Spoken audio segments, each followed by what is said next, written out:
ABP news, सर्वसामान्य जनतेचं खुलं व्यासपीठ।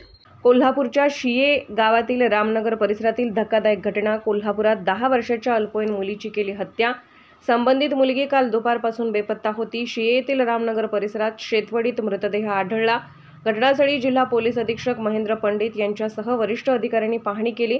फॉरेन्सिक डिपार्टमेंटकडून तपासणी सुरू आहे। मृतदेह शवविच्छेदनासाठी CPR रुग्णालयात दाखल केला गेला। शिरोली MIDC हद्दीमधील हे घटनास्थळ आहे। शिरोली MIDC या हद्दीमध्ये जे आपण सध्या उभा आहोत हे रामनगर या ठिकाणी एक बिहारमधून साधारण 3 वर्षापूर्वी स्थलांतरित झालेलं कुटुंब राहतं। गुड्डू सिंग अग्रहरी असं त्या कुटुंब प्रमुखाचं नाव आहे।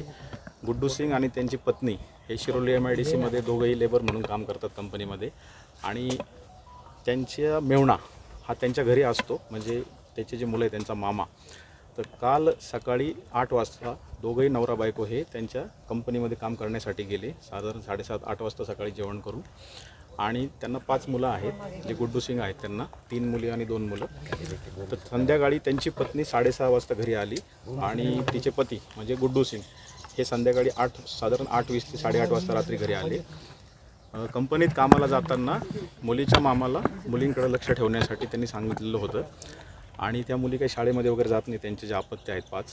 तर दुपारी साधारण 1:30च्या सुमारास या शिवानी जी मुलगी काल मिसिंग झाली होती, तिला जेवण करून दिल्यानंतर ती मोबाईल खेळत होती त्या मामाचा दिलेला।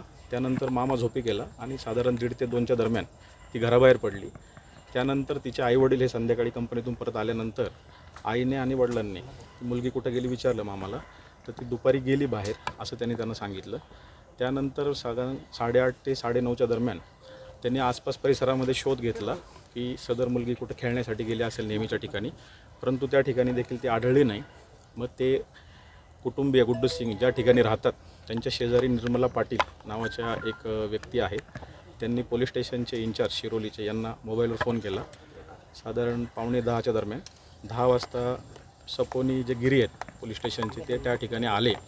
त्यांनी देखील ही माहिती घेतली दिवसभरातल्या घटनाक्रमाबद्दल, आणि त्यांची तक्रार घेण्यासाठी गुड्डू सिंग यांची पोलीस स्टेशनला आपण 137 BNS म्हणजे जुना 363 IPC किडनॅपिंगचा गुन्हा दाखल केला रात्री 23:26 आणि त्यानंतर API गिरी त्यांची टीम आणि त्या मुलीचे वडील आणि तिचे नातेवाईक यांनी देखील या परिसरामध्ये तिचा शोध घेतला पहाटे 4 वाजेपर्यंत, परंतु त्यांना काही मुलीचा शोध लागला नाही। आज सकाळी परत 8 नंतर SDPO करवीर, त्याचबरोबर स्थानिक गुन्हे शाखेचं पथक आणि पोलीस स्टेशन असं यांनी परत शोध सुरू केला त्या मुलीचा। त्यानंतर मग डॉग स्क्वॉडची देखील मदत घेण्यात आली। डॉग स्क्वॉडला त्या मुलीच्या घरातील जे आर्टिकल्स आहेत, तिचे जे जुने वापरते फ्रॉक्स आहेत किंवा त्या इतर वस्तू आहेत, त्याचा वास दिल्यानंतर डॉगने घटनास्थळ दाखवलं। त्या ठिकाणी त्या मुलीचा मृतदेह मिळालेला आहे। त्यानंतर मृतदेह मिळाला साधारण 12:15च्या दरम्यान दुपारी। त्यानंतर मग फॉरेन्सिकची टीम बोलून त्या ठिकाणी जे सॅम्पल्स आहेत घटनास्थळावरचे ते कलेक्ट केलेले आहेत। त्यानंतर आता जे वडिलांना तिच्या जी डेड बॉडी ज्या ठिकाणी मिळाली त्या ठिकाणी देखील त्यांना नेण्यात आलेलं होतं आणि त्यांना सर्व परिस्थिती घटनास्थळ दाखवण्यात आलेलं आहे। आणि आता पुढील जे तिचं शवविच्छेदन आहे त्यासाठी त्या मृतदेह आहे तो CPRला आपण शिफ्ट केलेला आहे, आणि त्या ठिकाणी SDPO उपस्थित आहेत। आता हा जो कालचा गुन्हा दाखल आहे त्यामध्ये आता ज्या शक्यता आहेत विविध या गुन्ह्याच्या क्राईम अगेन्स्ट चाइल्ड, त्या सर्व शक्यता पडताळून फॉरेन्सिक टीमला सांगून तिचं शवविच्छेदन आता पोलीस करून घेत आहेत।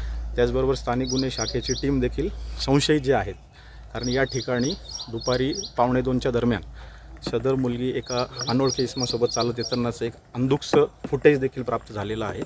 तर त्या